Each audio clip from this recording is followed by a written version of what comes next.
ધ્યાને અમારા ભાઈ સંજયભાઈ લાખાણી અને કૃષ્ણદત્તભાઈના ધ્યાને આવતા તાત્કાલિક પ્રદેશ કોંગ્રેસના પ્રમુખ અમિતભાઈ ચાવડા સાથે પણ અમારા પ્રદેશ કોંગ્રેસના આગેવાન ડોક્ટર હેમંતભાઈ વસાવડાએ પણ ચર્ચા કરી।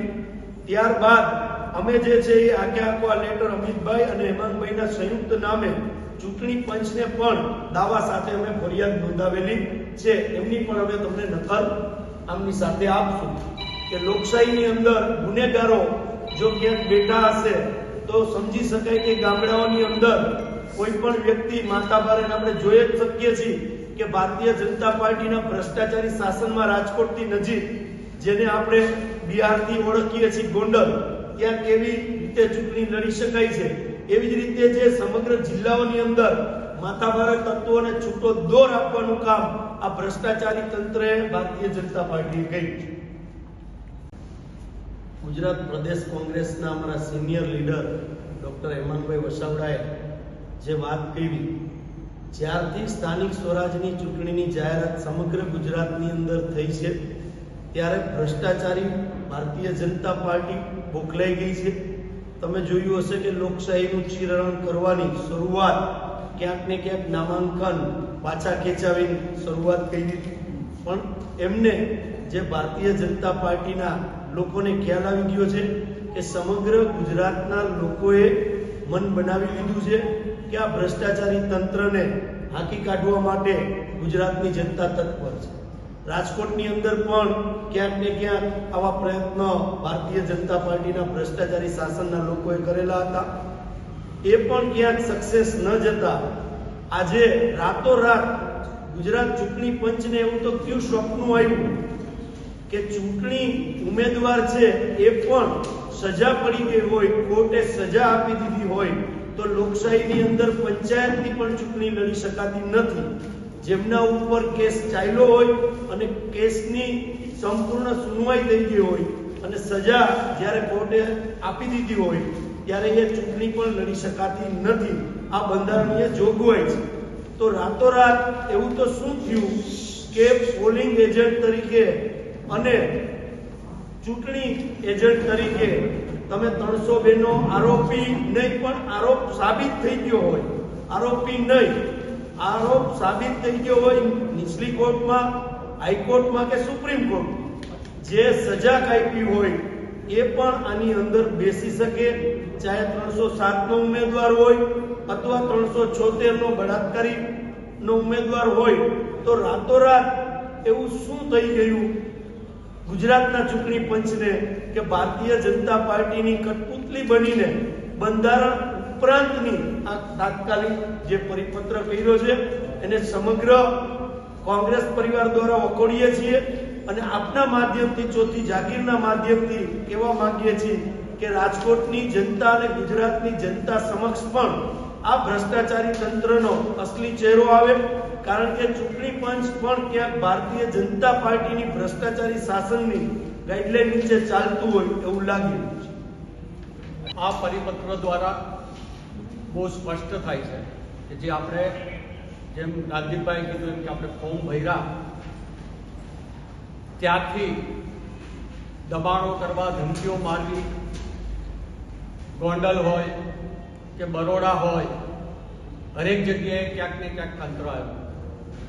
તંત્ર પણ આની અંદર ક્યાંક ને ક્યાંક સાથે જ જોડાય છે।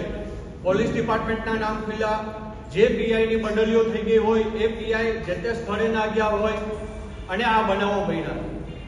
પણ આ ભારતીય જનતા પાર્ટી ને ક્યાંક ને ક્યાંક પાછળથી એવું મને એવું લાગે છે કે એને યાદ આવી ગયું કે દાખલા રૂપે રાજકોટ જ છે તો રાજકોટના વોર્ડ નંબર 15 ની અંદર જેની ઉપર 302 નો કેસ ચાલુ છે એ આજે ભાજપના પ્રતિનિધિ તરીકે ઉમેદવારી કરી અને ઇલેક્શન લડી રહ્યા છે। એટલે ક્યાંક કાયદાની જે ઢોચાડ છે એમાંથી બહાર કાઢવાનો કે જ્યાં જ્યાં એનાથી આવા જે એને ઉમેદવારો મૂક્યા છે એ ઉમેદવારોને બૂથની અંદર જાતા કોઈ ના રોકે, એટલે આ પરિપત્રની અંદર એક રસ્તો કાઢ્યો હોય એવું સ્પષ્ટ થાય। પણ આ દેશની અંદર અને ગુજરાતની વાત કરીએ, ગુજરાતી તરીકે આપણે શરમજનક જે વાત અને જે ઘટનાઓ છે એ ઘટનાઓ એવી છે કે આ દેશના આજના જે હોમ મિનિસ્ટર બેઠા છે એ પણ ગુનાઓમાં એટલે કે 302 એની અંદર એને પણ ફરાર થવું પડ્યું હોય, 6 મહિના ફરાર રહ્યા હોય, અને એ આ દેશના જે હોમ મિનિસ્ટર છે, આજના ગુજરાતના હોમ મિનિસ્ટર છે કે જેને બોલવાની ભાન નથી. આપણે એમ થાય કે આપણો ગુજરાતી આવો હોઈ શકે? આ દેશમાં પ્રથમ હોમ મિનિસ્ટર જે ભાગ્યા હોય, 6 મહિના ફરાર રહ્યા હોય, અને એના વારસાગત સંઘવી સાહેબ બેઠા હોય અને જે ભાષામાં વાત કરે છે, લોકોને છેતરી રહ્યા છે કે કોંગ્રેસ શાસનમાં આવશે તો તમારી ગરબીઓ બંધ કરાવી દેશે. સંઘવી સાહેબ, હું આપને કહેવા માંગુ છું કે આ દેશ આઝાદ થયો ત્યારથી આજ સુધી ધર્મનું કોઈ રક્ષણ કર્યું હોય તો એ કોંગ્રેસ પાર્ટીએ કર્યું છે. તમે કે ધર્મનું રક્ષણ નથી કર્યું, તમે ધર્મમાં લોકોને બજાવવાનો ધંધો કર્યો છે અને હજી પણ તમે એ કહી રહ્યા છો. તમને ક્યાંક તમારા મગજમાં કેસર ચોટી ગઈ છે. એટલે નીરો સજ્જન બેઠા છે ને હું સંઘવી સાહેબને કહેવા માંગુ છું કે તમારા મગજમાં ક્યાંય ચોટી ગયું હોય તો અમારા નીરો સજ્જન છે તમારું ઓપરેશન કરી દેશે.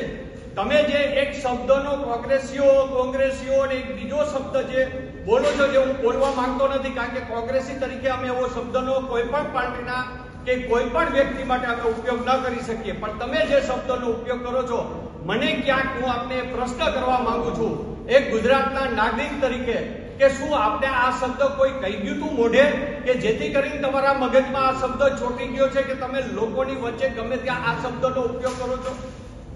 આ પરિપત્ર છે એ લોકશાહી અને ચૂંટણીના પંચના જે કાયદાઓ છે, કારણ કે આનું અમે કાયદાકીય અભ્યાસ કરીશું, કારણ કે જ્યારે ચૂંટણીનો કાયદો બને એ કેન્દ્ર સરકારની અંદરથી બનેલો હોય, પણ રાતોરાત ગુજરાતના ચૂંટણી પંચના સચિવશ્રી આવો પત્ર મોકલે અને છેલ્લી લીટીમાં આવું લખે કે કોઈ પણ ગુનાહિત લોકો બૂથમાં ન બેસી શકે, એ પત્ર અને એ જે વસ્તુ છે એને રદ કરવામાં આવે છે, તો એને સત્તા ખરી?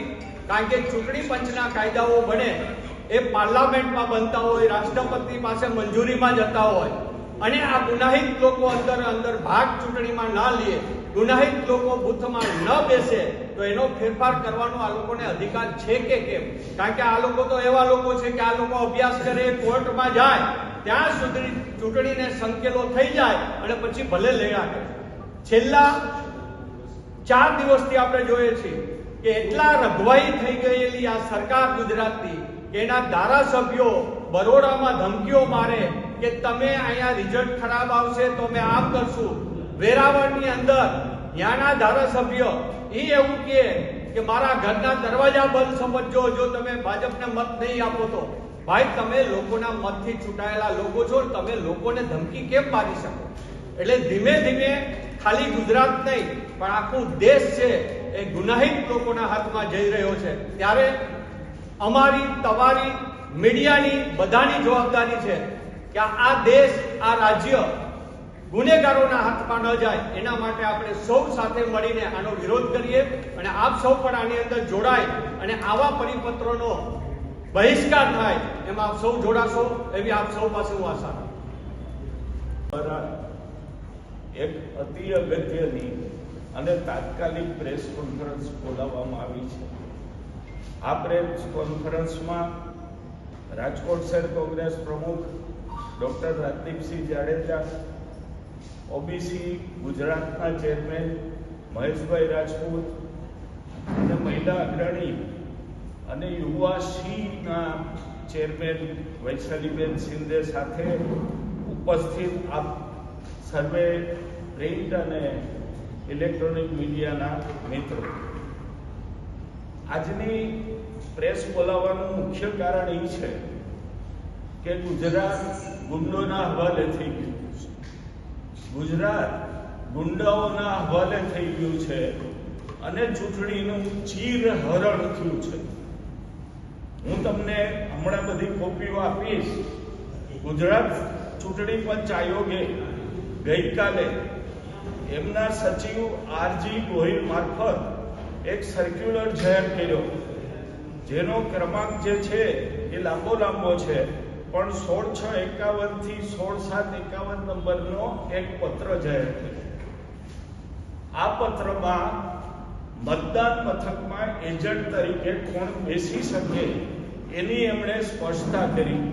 નકલ હમણાં તમને અમે આપશું 10 મિનિટમાં. પણ વાત એ છે કે જે સુધારો એમણે કર્યો એ એક્ઝેક્ટ વર્ડ ટુ વર્ડ હું વાંચું.